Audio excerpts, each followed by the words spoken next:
I think this also goes back to like the Hamilton experience. I learned a ton about different topics and then generating work as a result. Part of the process is getting to dive deeply into new area, new topics. So that kind of keeps me mentally gratified.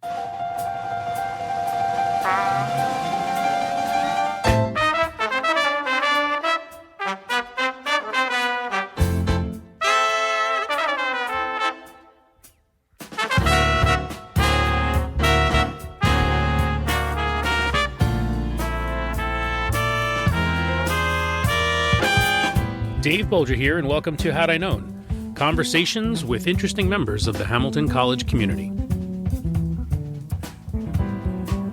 This week's guest is Jon Bellona, class of 2003.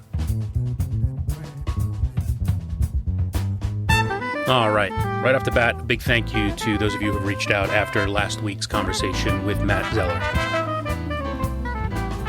I've heard from many who have signed up to be a first friend and who have donated to the cause that Matt and his fellow veterans have taken up with their Digital Dunkirk efforts.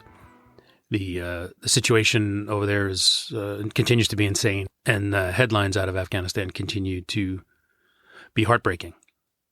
And if you're still looking for ways to help Matt, I mentioned last week the organization that he co-founded, No One Left Behind. Another resource to check out is wartimeallies.co. Matt has been vocal recently about that organization. There you can find ways to donate and or volunteer to help with the cause of evacuating those that need help in Afghanistan. It's truly incredible and sad that as we approach the 20-year anniversary of 9/11 that we're still having these conversations and dealing with this mess. And 9/11 obviously was a key element to Matt Zeller's enlisting and getting involved in the work he's been doing now for the better part of 20 years. And that's a theme that continues into this week's conversation with Jon Bellona. Like Matt, Jon was a student at Hamilton on 9/11, and his roommate, Matt Cleary, enlisted because of the events of 9/11 and was killed in action. And from that, as a way to honor his college roommate and the many who lost their lives fighting in both Iraq and Afghanistan, Jon created Run for the Fallen. And that's what led me to initially reach out to Jon. And then as I got to know more about Jon and researching the conversation, I became even more fascinated with a lot of things I wanted to talk to Jon about. First, he's the son of a former guest. His dad, Steve Bellona, former head of the physical plant, former assistant track coach, and former mayor of Clinton, New York. So I was certainly interested to hear about Jon's Hamilton experience with his dad's presence looming rather large over the Hamilton campus. And then as I got into researching the work Jon does as a sound artist, I was blown away and was dying to hear about the mad genius, it seemed like, of Jon and his work. So this is most definitely a conversation with an interesting member of the Hamilton community. Now, you'll hear us talk about some of the specifics of Jon's art. Stick around for the end of the conversation. Afterwards, I'll share some audio samples of some of Jon's art. Some interesting stuff. I hope you enjoy it. And I hope you enjoy this conversation. Here is Jon Bellona, class of 2003. Well, you're the best sounding guest I've ever had already, and it's gonna piss me off because you're gonna sound a hell of a lot better than me. How are you? Good. I'm like analyzing. I love the fact you got the sound dampening with those blazers. And you should see the jeans that are in front of me here, and yeah, this is the best I could do. I don't have the fancy equipment like you do, but I'm working on it. Hey man, you got the pop filter and the over the ear headphones. You're rocking. I'm working on it. So yeah, no pressure on me to sound good to the audio guy. You're the first. This is the first father son duo I've had on the show, so that's exciting. Hey, well, eventually with Hamilton, you're probably gonna get father daughter, mother son, That's father right. son That's right. combinations because of the um the parents child's what is it, the legacy, that's what we call it, Yes. Yes. Hamilton legacy. What I'm curious, what that experience was like for you. It's a the legacy is one thing, but then legacy with your old man running around campus, building the campus and making sure it's all running is a completely different animal for you, I imagine. Yes, it was super interesting getting to know Hamilton because I didn't know Hamilton until my dad started working at Hamilton. Right. I didn't know about Hamilton, so I got, I guess, what I thought was the short end of the stick, but I think it was a great experience looking back. But my parents made a decision to. My dad stayed in the service in the Coast Guard for another 2 years, and my brother got to finish high school, which meant being 2 years younger than my brother, I got to move in the middle of high school. That's rough. And so when my dad got out of the service, he actually ended the service in order to take the job at Hamilton Yeah. College Yeah. as director of physical plant. And that was in 1997. And we moved to Clinton, New York. And that was, I went from Waterford High as a sophomore and entered as a junior at Clinton High School. And so I'm a pseudo townie. I'm half, I guess, 1 foot in as a townie, 1 foot as a Hamiltonian. But because I entered in as a junior in high school, I didn't really have I don't have the full stamp of being Right. Right. a full-fledged townie. Well, your dad going and becoming mayor, I think, made up for that and established the family legacy in Clinton. Although listening to your podcast with my father on the show, he also knows that you have to basically be in Clinton for like 40 years. Even Right. mayor doesn't like get you like the stamp of being a like full-fledged townie. Still an outsider. That's funny. Yeah. And so were you, I mean, that's, I think for anyone in high school to be uprooted like that is difficult. Was there a reluctance to stay and go to Hamilton, or what was that decision like for you? To go to Hamilton, so I only applied, I was kind of, I only applied to 3 schools, let's be perfectly honest. I was not really like, oh yeah, college, this is a thing you go to. Yeah, sure, I've got straight A's and sure, okay, I'll go to college. But I only applied to 3 schools. And one of them was Hamilton, and that was because my parents said, you are applying to Hamilton. I was like, oh, okay. I actually applied to schools in Connecticut because after moving from Connecticut, I actually wanted to go back to Connecticut to a school in Connecticut. So I applied to UConn, I think Quinnipiac College, and Hamilton. And I got into Hamilton. I would not get into Hamilton today if I applied. If I that's okay. That's another side story. You and me both. And I clearly remember the conversation I had with my parents is probably the first time I really remember an argument with my parents. I don't really remember. I actually had a really great childhood. I feel like I didn't really get in arguments. We really got along as a family. But the one argument I do recall is about where to go to college. And I will say my parents won, and I went to Hamilton.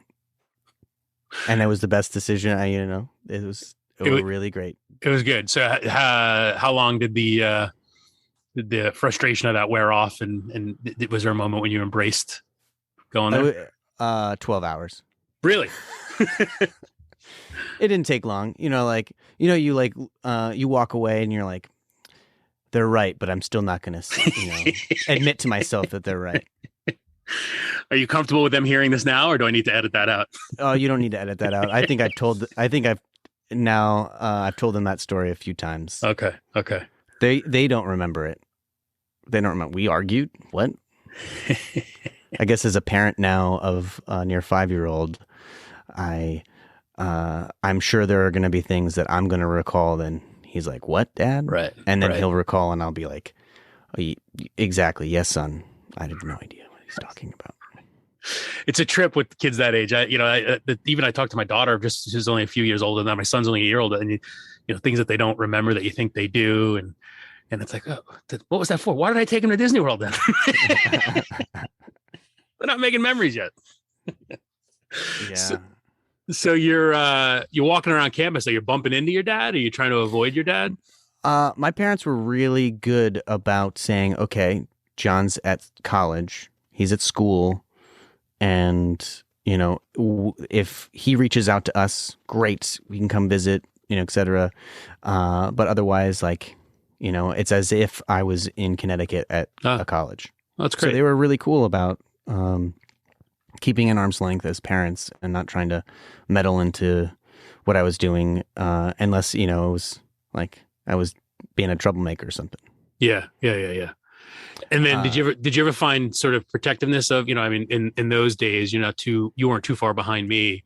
The student body was a bit more destructive of the campus than they are now. And we talked about it, you know, I talked about it on the show recently. It was not uncommon to wake up on a Thursday, Friday, Saturday, Sunday morning and take inventory of what damage had happened the night before.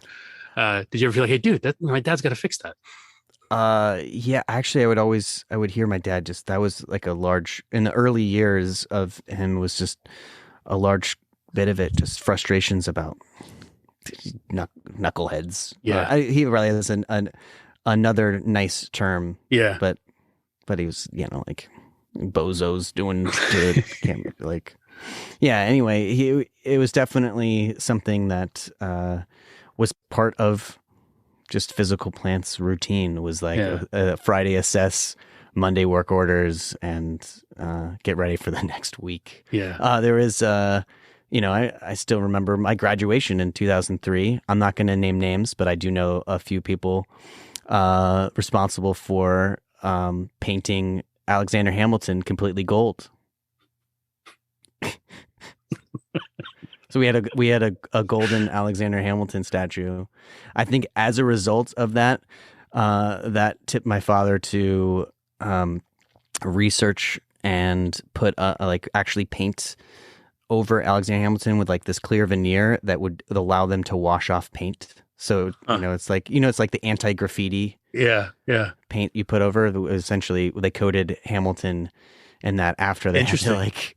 Interesting. There's a little inside info. There's a little, there you go. Interesting. And then for you, clearly you charted your own course with a focus on music and art. Was that a focus for you at Hamilton? It was interesting. Getting in high school, I was all like STEM. I was super into STEM. And then I moved to Clinton. And then I had teachers in art and English and music that were just awesome, and I didn't have the greatest science teachers, and so I actually like flipped, and I was like, I want to go into Hamilton as being music philosophy, and so I actually ended up majoring in music and I minored in philosophy. So, huge shout out. I love Todd Franklin.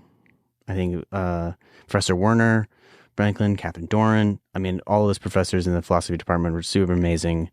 And I think those professors and those relationships are one of the reasons why I minored in music, minored in philosophy, but then majored in music with the faculty in music. Sam Pellman was my advisor. The late Sam Pellman passed away in 2017. And I had a senior fellowship my senior year, and Sam was my main advisor. And Professor Doug Rayback was my secondary. And the reason why I bring up Doug Rayback is that when we first moved to Clinton, we lived across the street from Doug Rayback. And I used to, as a high school student, I cat sit for Professor Rayback. And I think that was also another inkling of like, man, I want to be a college professor. It was just like subconsciously in the back of my mind.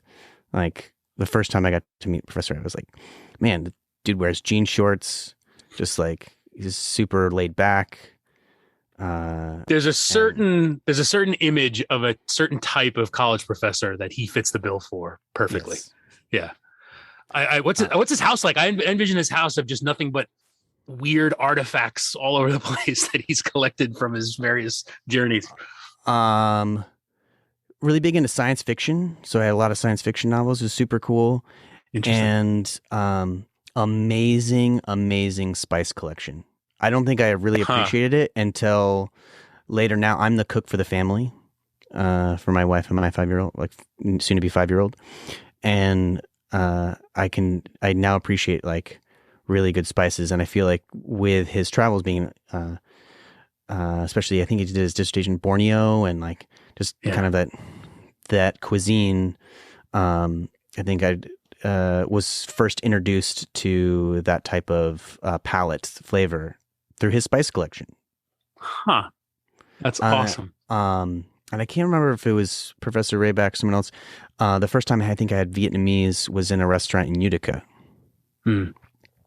And I think that was being introduced through Professor Rayback. Did you ever take a class with him? No, that was the sad thing, is I never actually, he was my first advisor. I actually asked for him specifically as a freshman if he would be my, like, you get assigned an advisor Uh-huh. before you get a major. And I requested him. He said yes. And man, he was such a good advisor as well. Like telling me what are the hip classes to take or who are the Yeah. cool professors. I feel like I didn't really need to ask anybody else. I could just ask him. He was, I was never never a very good student and loved a lot about Hamilton. The classes weren't always my favorite. His was one that I definitely remember, like would happily go to class and just sit there and, in awe of his stories and what he would have to say. And I think I've said this before on the show. He was one of the first teachers that I've ever had that I saw them as more than just the teacher in the front of the room, Mm. speaking to us, but rather like a person. And so it's fascinating to hear, you have a real inside view into the man. That's awesome. Yeah, I kind of, that's one of the regrets I have about Hamilton is not taking a class with Professor Rayback, Uh-huh. because now teaching and being a professor at University of Oregon, I'm like, man, what was his teaching style like? How was he like in the classroom? Like I hear all these stories, but having that firsthand knowledge and experience, because oftentimes we take little bits and pieces from our classroom experiences and the teachers that we've loved, and try to bring the best of those into the classroom. And I feel like that's one of like his teaching and his classroom. I feel like embodies. There's so many friends and alumni that I talk to that remember his class. So it's really good to hear that you also 100%. are on the thumbs up side. 100%. What have you taken from other professors in your style? Oh man, that is a great question. What are there? So some of the teaching styles that I feel like I really gravitated towards. I really loved the individual attention and careful review that Professor Franklin gave to writing papers, but also the freedom to just really write and bring yourself and bring your voice to the assignments and to the work. Mm-hmm. So in writing some existentialism papers, and I was definitely not a good writer. I mean, it's just,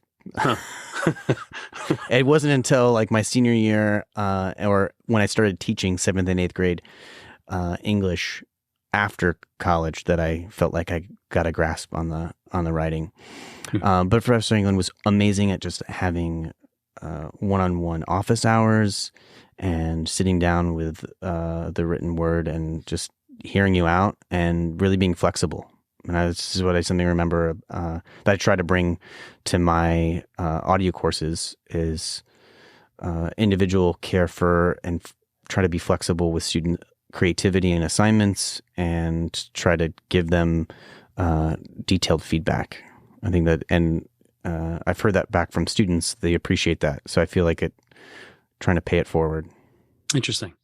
And so being a college professor, cat sitting for Doug Raybeck, that's when you knew you wanted to be a professor. Was that the plan throughout college, is to get to where you are? I think that was, because you've taken, it seems like you've taken a couple different paths to get to where you are. So I have taken a couple of paths. I also in high school got to know Adam Bedient, whose dad was a math professor, and Natty Decker, whose dad Rick Decker. Sure. Gotten to know through vicariously knowing the dads that were college professors. I mean, man, this is pretty sweet. You get to pursue things you're passionate about.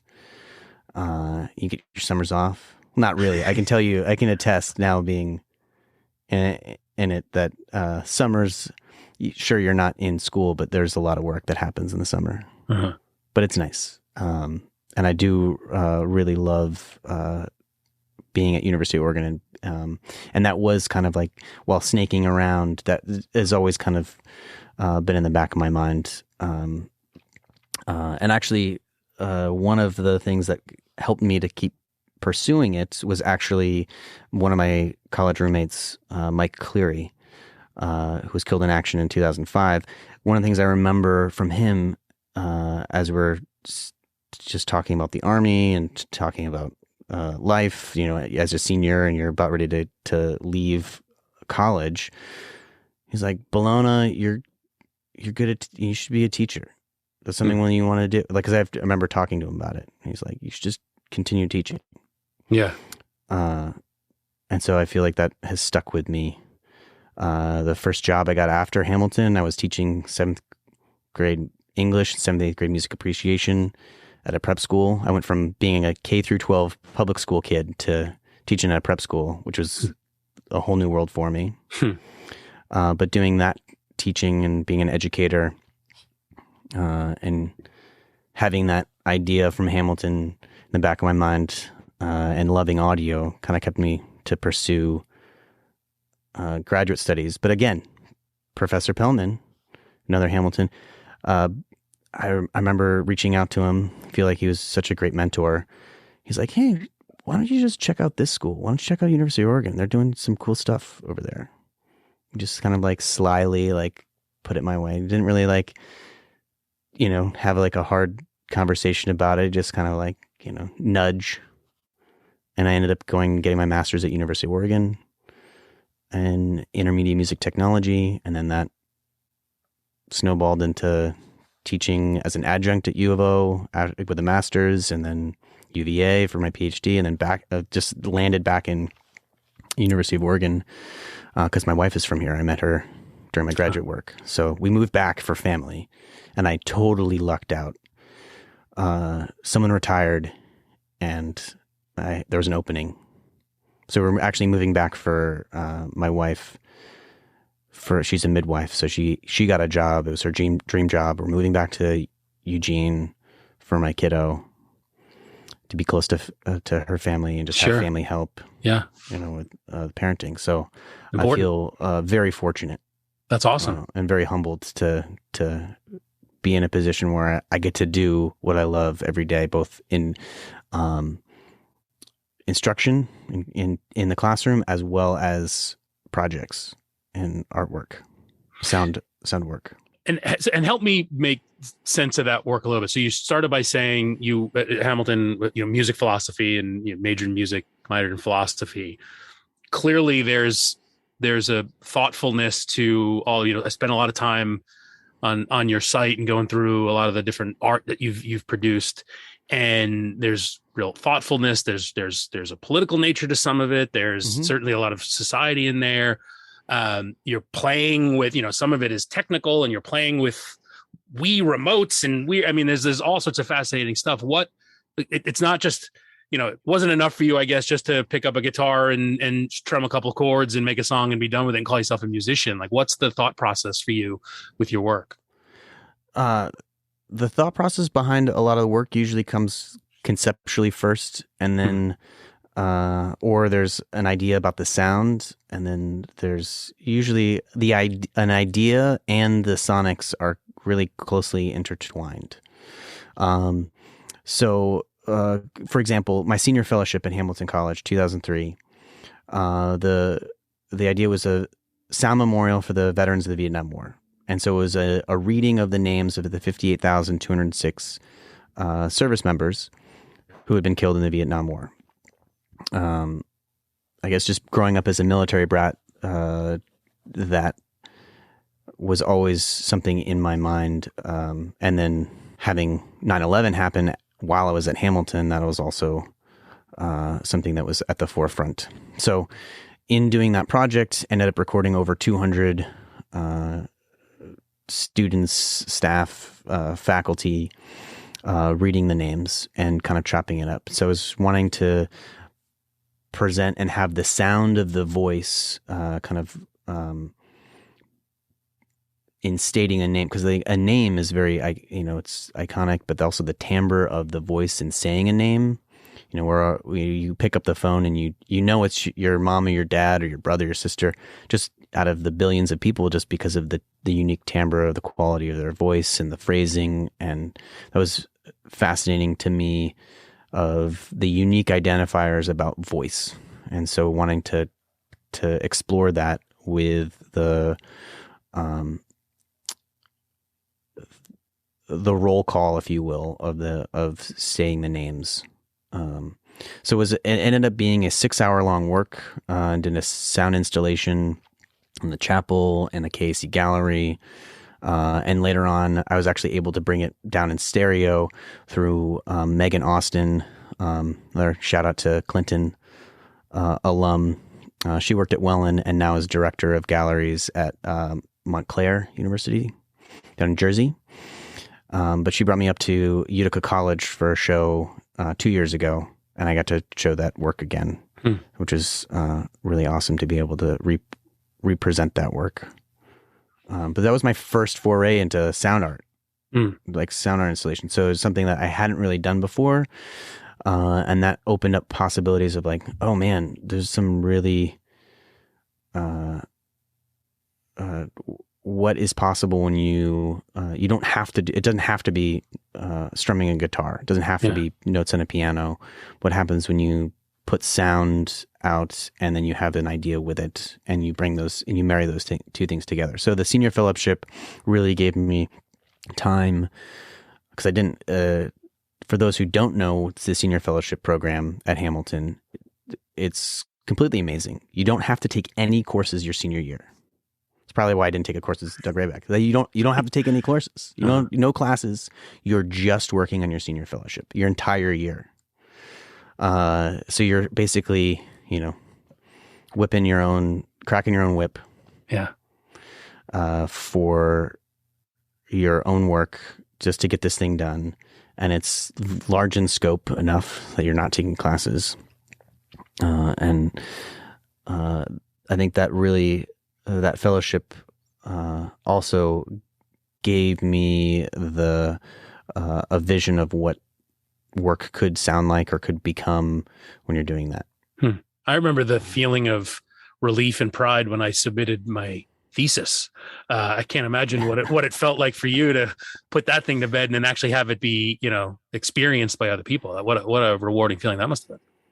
Man, it was slogging it at the for editing and chopping up all those individual names and arranging them chronologically across 16 tracks for an 8-channel piece. I lived in Rogers my senior year. I was the RA of Rogers, which is Rogers Estate was an amazing place to live. Oh man, Jeanette was like our cook we had it was. Totally. You knew how to get the best out of your Hamilton experience, clearly.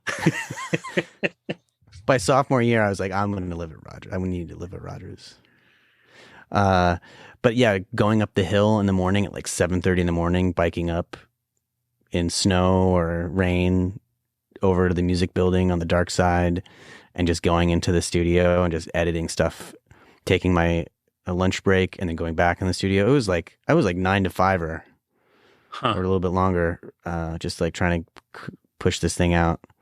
But one of the things I'll never forget though too is during my presentation, Professor Elegant had an amazing critique. Like this was also the first time I had good art critique as well. I hadn't really been part of like this, you're doing music and you're like, okay, here's my composition, here's my piece. And no one really gives no one asks hard questions about your music necessarily. And I think when you do a showing, like an art gallery, or there's a critique, or you're showing work, there's a lot more questionings and critical understanding that happens. And I kind of really appreciate those two worlds interacting. That's interesting. I was thinking a little bit about that. I was watching the video you had on Listen, sort of that performative piece that you had with someone else, and it was interesting. What I liked about there's a lot I liked about it, but the fact that it was shot for the video from behind, so you could see the crowd's reactions, and seeing the sort of the lean in, people sort of getting a chuckle out of it beginning, and then when they realize like, oh, this is going to continue, and like you could see some discomfort in the. So it was like experiencing that art that you had created, but through the experiences of others, I thought was fascinating, and that's a sort of a different. So much of your work, there's different elements to it, right? Some is very performative in nature, others are just a piece of audio. When you're thinking about different work that you're doing or different pieces you're creating, do you think about the different elements and how this will play, and how does that factor into sort of it's a really, that's where I find the fascinating stuff about creating sound art, is that you are designing an experience. You're kind of having to think about not only like the sound material, so it's like the compositional elements and questions and all of stuff that goes with that. But then oftentimes, if you're putting it into a space, you're having to think about the negative space, the interaction with this physical form. So sometimes it's literally just raw speakers in a line, but sometimes it's like, okay, what are those speakers made of? Are there something that can help inform what the piece is about? So, for example, piece Wildfire. So it's a piece that plays back a wave of sounds of fire at the speed of actual wildfires. So it's along an array of speakers that's like 48 feet, and then playing back fire sounds that are played back at, the Delta fire is going like 70 miles per hour. I mean, fire rate, like fire spread versus kind of like velocity is somewhat challenging to kind of especially talk to fire scientists, because fire travels in 3D, not 2D. But putting it along a path. But in getting back to my original point about the creation and the design, thinking about it, so I ended up, it's not just raw speakers, but creating different woods that are the speaker stands that go on the wall, that are the speaker rings that are covering the speakers, are different like woods like ash, alder, myrtle wood. Just thinking about that as a visual component, and trying to hide some of the electronics. So really you're just experiencing the audio and seeing kind of like this wood along the wall as as the fire sound moves across the space at different rates, depending on the different type of fire. And then that's fascinating. And then you've done similar things like what you're talking about of taking something in the real world and translating it into audio and into an experience. And a couple of examples of the work I've seen, you've taken tweets or things that are going to talk a little bit about that. How do you take the feeling of a tweet and put that in the sound? So that project was called Carbon Feed, and the underlying idea behind that project is trying to reveal the infrastructure that supports our online behavior. So every time you tweet, there's actually carbon that's generated based upon your tweet. I mean, it's super minimal. I mean, it takes like the equivalent of 35,000 tweets would be like driving 1 mile in a car in terms of like carbon equivalent for release into the world. But there is this, not on the electricity of your device or computer, but there's on the server side, there's this electricity use that is supported by, as we see, like big data farms, server farms that are like the size of Walmart that live in the US, and around the world. So it's trying to like reveal that physical infrastructure that supports our online behavior through that project. So I collaborated with John Park, who's a professor at U of O in the digital art department, the art and technology department. So we were doing ephemeral traces of air bubbles in tubes of water that would, every time you tweet, We would use Twitter's API so we could do like real time grabbing of a hashtag. So hashtag carbon feed or hashtag fracking.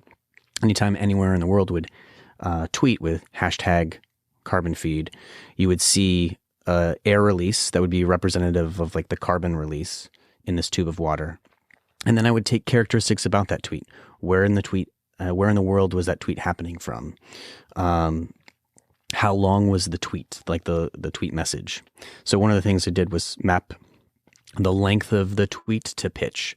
So the longer the tweet, the lower the pitch. It's kind of like when you pluck a guitar string, the longer the string is, the lower the frequency. When you shorten the string length, then it's a higher frequency. So it was just like exploring that. The position of where in the world was happening would be left speaker, right speaker. So kind of spatially representative of where in the world it was happening. And there are a few other characteristics there's kind of mapping into it, like noise versus like more type of sounds versus tone quality. So it was kind of a real-time composition that was happening through users around the world that were tweeting at the time, whenever the piece is going on. And then you get to, in the space, you hear it and you get to see the physical byproducts of tweets happening by nature of seeing the release of air and tubes of water. When I was watching a lot of the pieces you have on your site and doing some research for this conversation, one of the first notes I wrote to myself was, does this guy's brain work differently than others? And hearing you talk about the work there, the answer to my question, yes, it clearly does. It's like scary smart stuff that you're talking about here. It's fascinating. I think this also goes back to like the Hamilton experience. You know, it's like a liberal arts thing where I nerd out on like, oh man, I get to do a project on wildfires. And then you just dive into like what is wildfire behavior? What is what are the things that comprise that? Talking to fire citizens, like how do they talk about wildfire, and really getting to have interesting conversation. I learn a ton about different topics, and then generating work as a result. But I feel like that's part of the process, is getting to dive deeply into a new area, new topic. So that kind of keeps me mentally gratified in terms of just exploration and questioning. And so there are larger like environmental themes that I'm kind of bringing about, but the various topics in which I'm exploring, I have to take a deep dive. Like I didn't really know much about the U.S.'s consumption of electricity for our internet usage until I was doing carbon feed. Is that where it starts for you, the idea or the topic to explore, and then it comes to life from there? Oftentimes there's like this, there's like a topic and then I'm exploring it and then a sound artwork. But then other times, more recently, it's been like, oh, I know how to do this. Like I was driving to a music conference down at UC Santa Cruz, and I got caught in the Delta fire. I got diverted off of I-5. So I get diverted off a highway because a wildfire closed the highway. That just doesn't happen.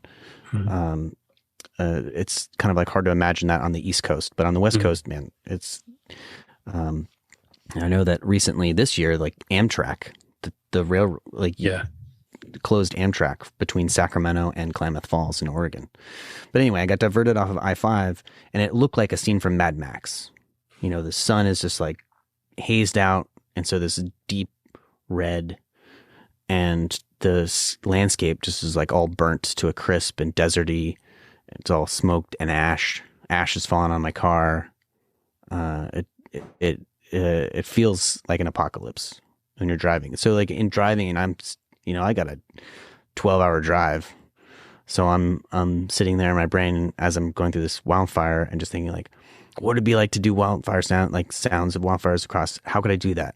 Oh yeah, totally. I could use, and I nerd out on knowing the technical part of my brain, how to do these things with Arduinos and play back a sound. And got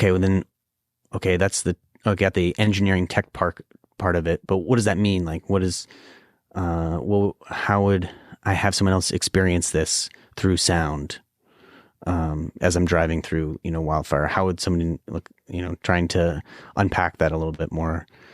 So as I'm driving, kind of working through questions, both on like the engineering, like how to side, as well as like the critical art side of like trying to what would spark deeper conversations, or what would the experiential nature of a work, how could I get that through the reduced elements? Because you're only having to present so much to an audience.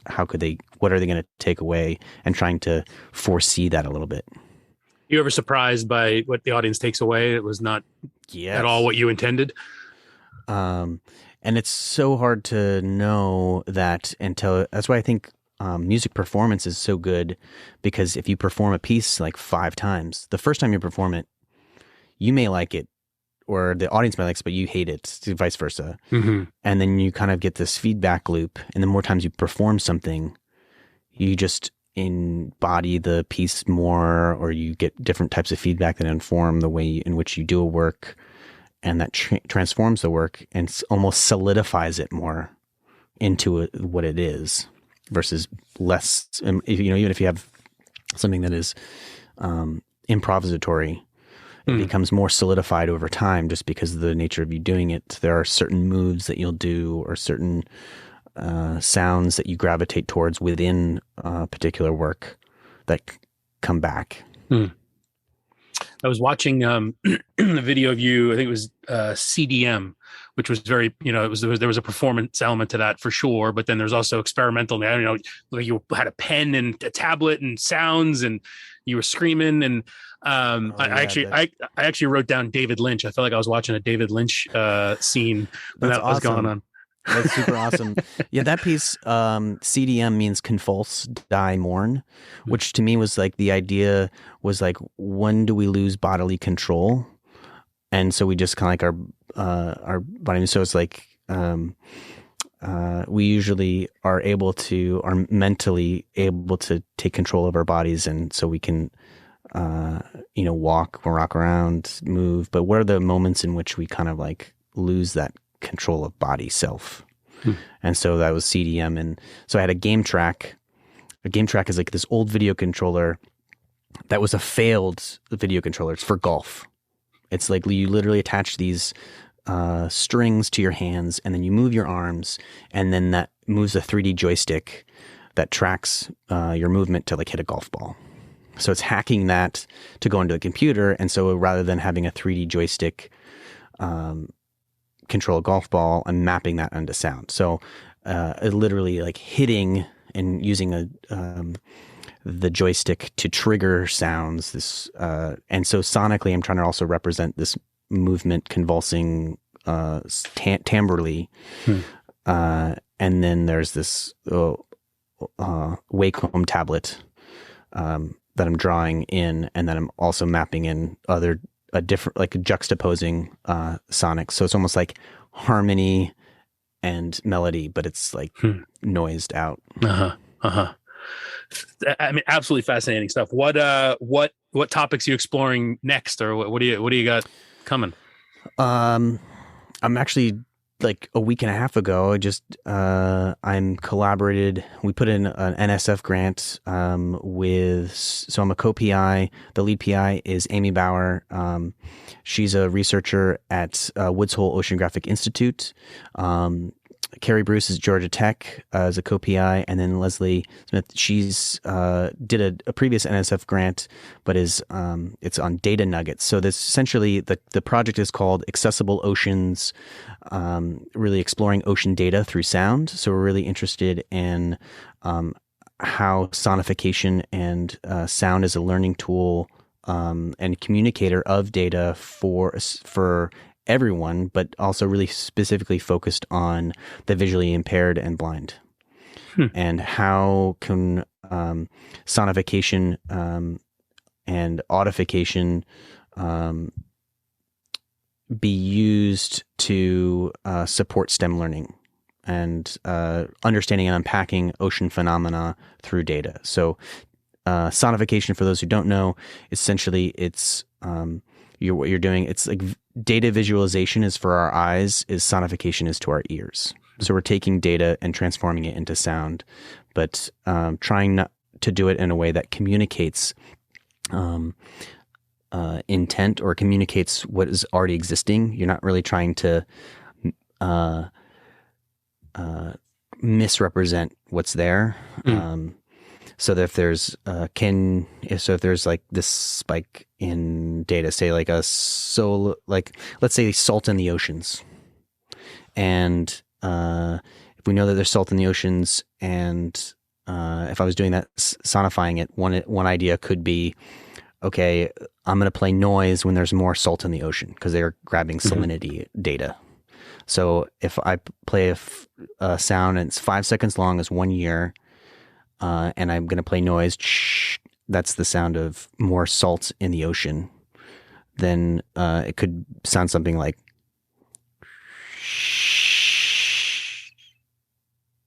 end of 1 year.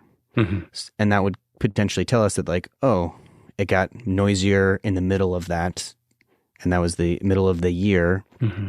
Okay, there's more salt in the ocean during the summer. Oh, it's seasonal. So it tries to communicate what the sensors are already doing. You could see that on a chart with a line going up in the summer and going down in the winter. And so you're just using sound to communicate that data rather than a visual graph. Yeah. Interesting. And when will we see the byproduct of that? Or hear the byproduct of that? So that was just awarded through the NSF like a week and a half ago. Okay. So it's a 2-year project. So that's okay. We'll be coming online.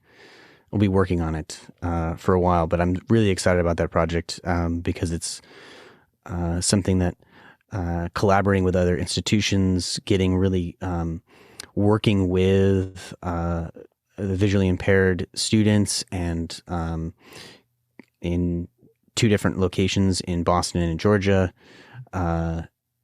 to help inform, kind of like co-design sessions to inform how these sounds get designed. And then essentially through those sessions, kind of will help lay out a roadmap of how I'm supposed to do sound design. So rather than me kind of always trying to like think about what or anticipate what that is, it's actually coming in to it with a lot more input of how those sounds should be designed. And so that's something that will be new for me that I'm really excited about. Got it. That's awesome. Well, best of luck to you on that one.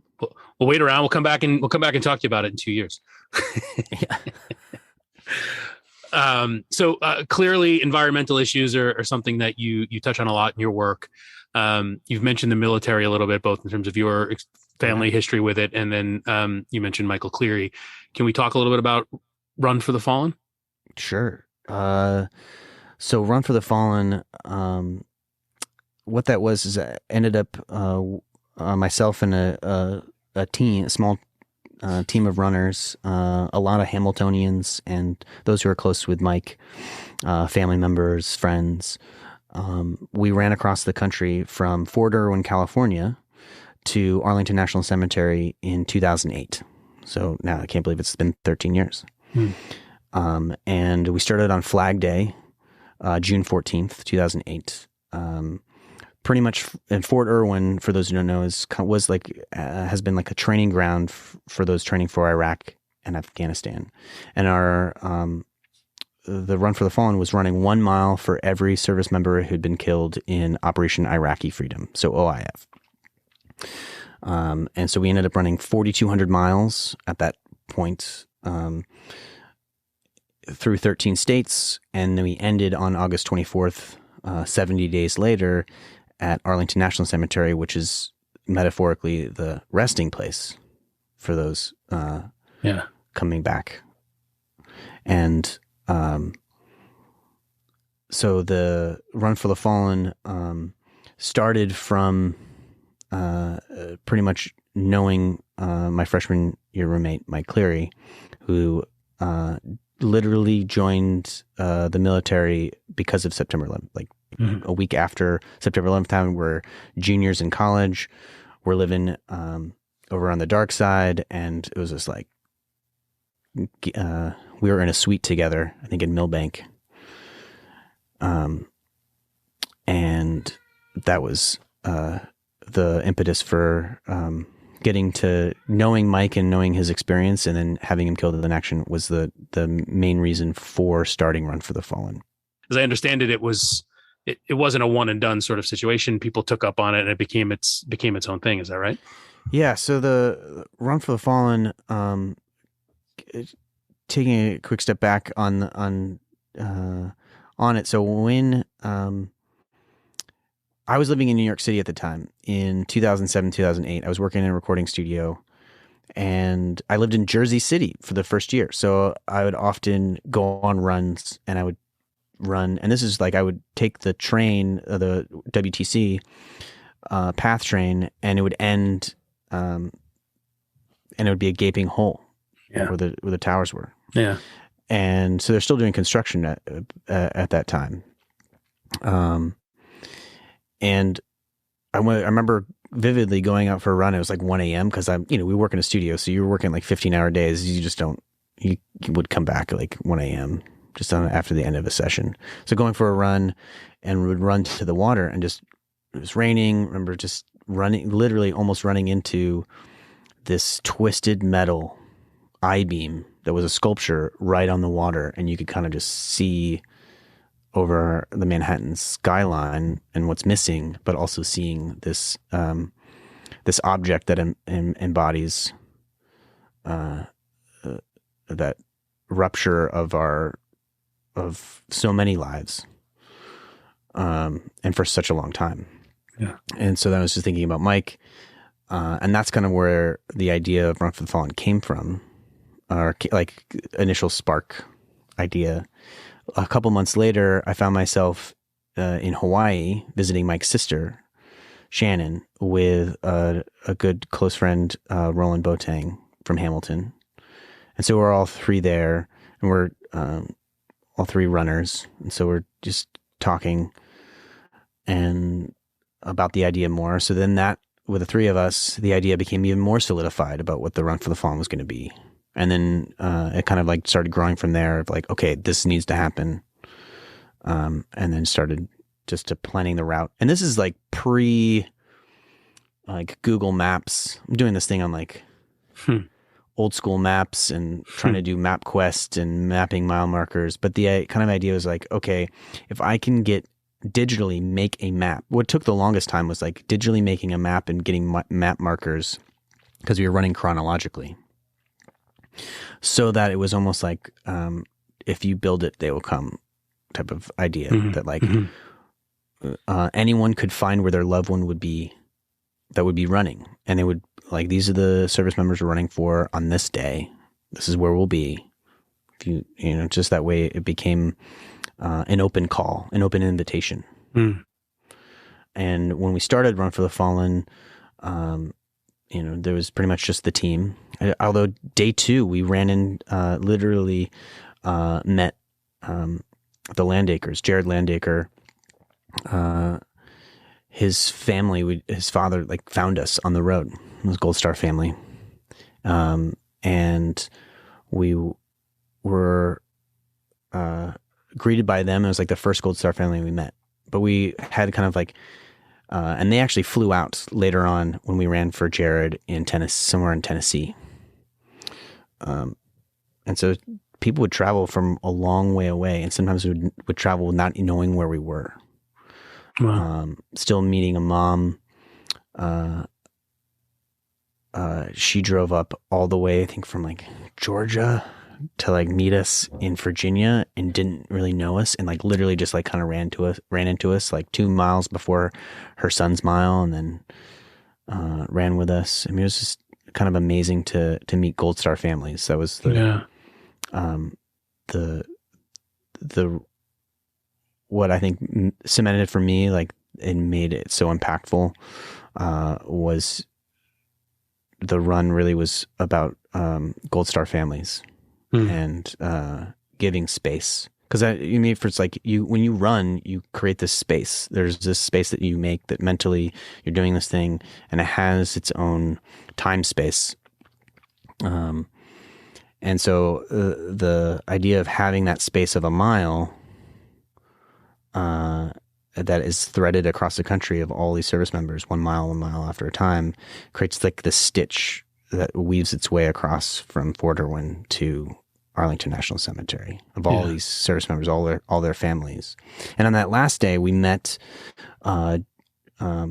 George Lutz, who had started an organization that year we were running called Honor and Remember. So Honor and Remember was a flag that he created.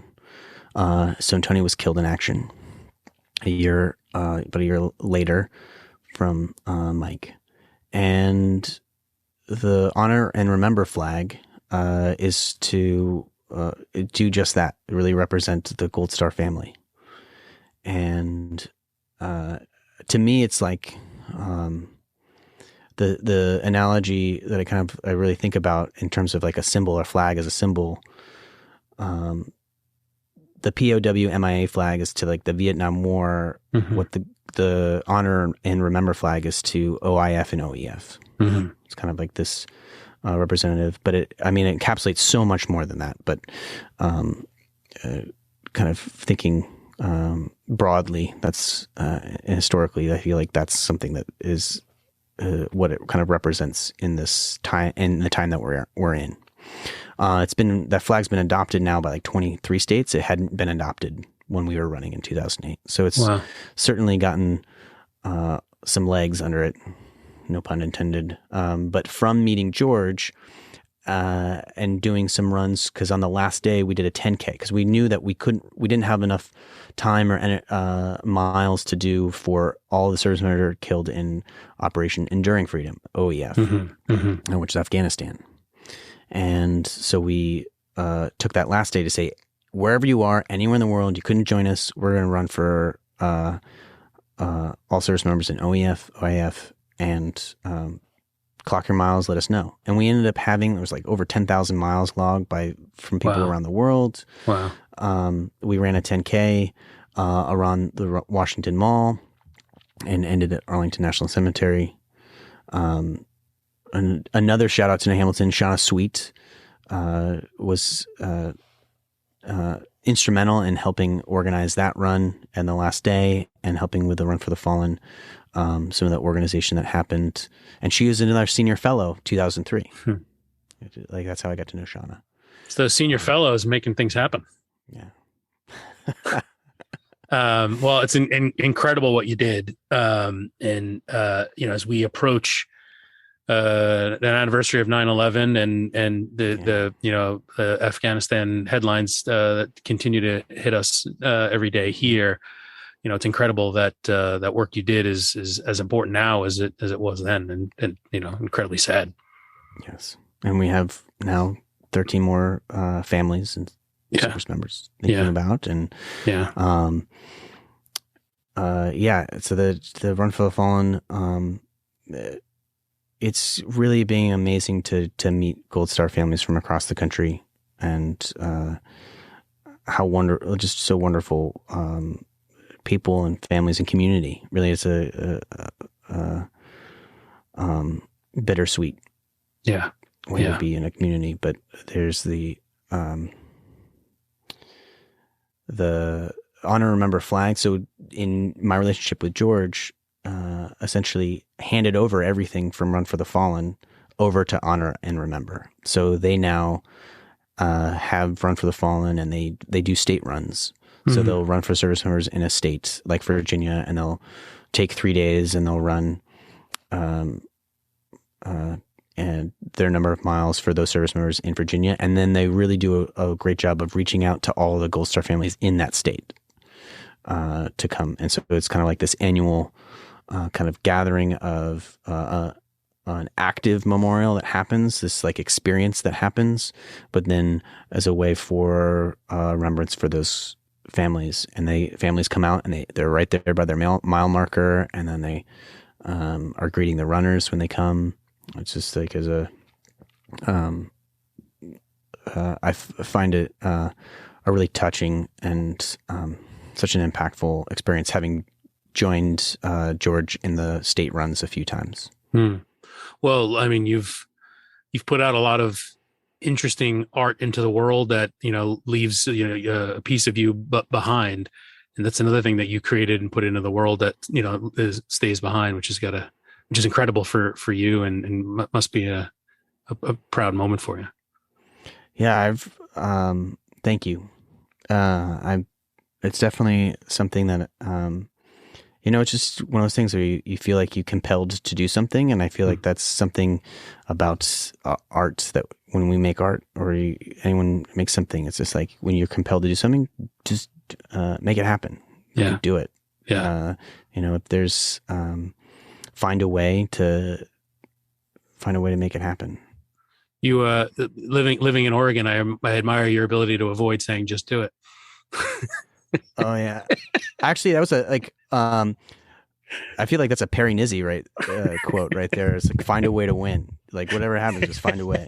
There you go. There you go. The Hamilton sticks with me more than the Nike. There you go. All right. I like that.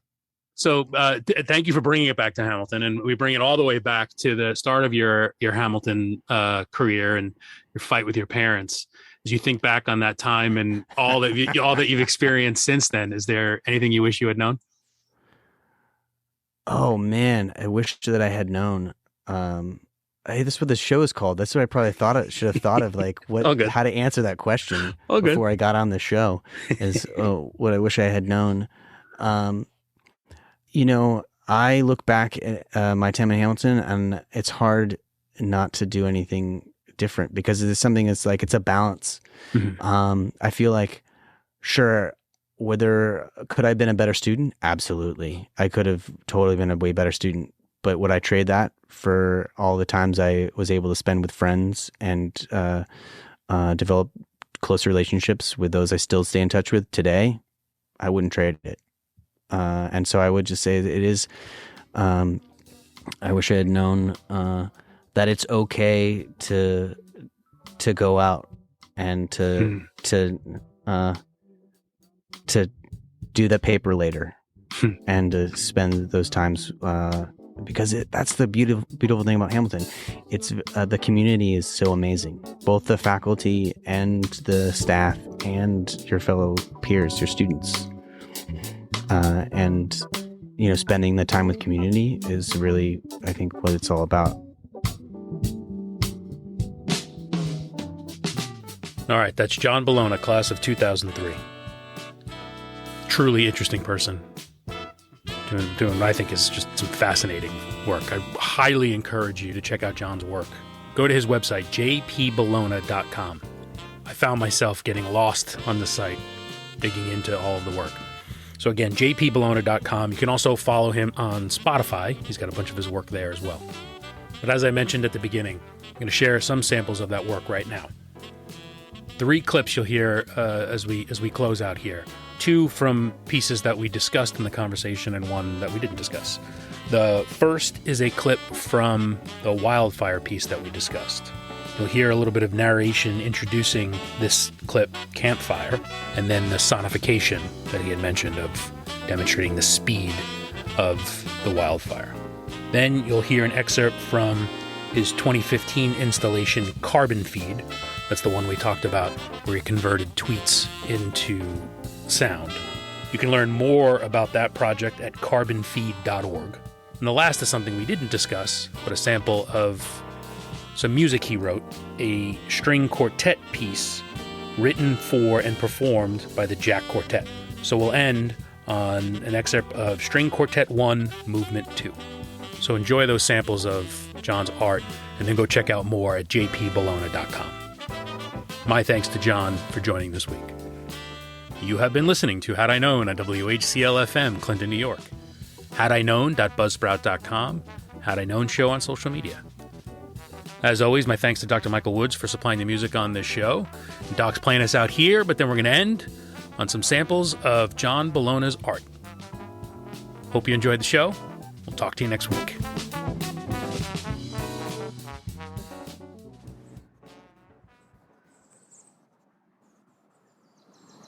Campfire, near Paradise, California, November 8th, 2018. Low moisture content. Mixed terrain. Wind speed 50 miles per hour. Peak perimeter rate of spread 67,000 square chains per hour, 83 miles per hour equivalent.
Had I Known podcast show on your radio or take it to go.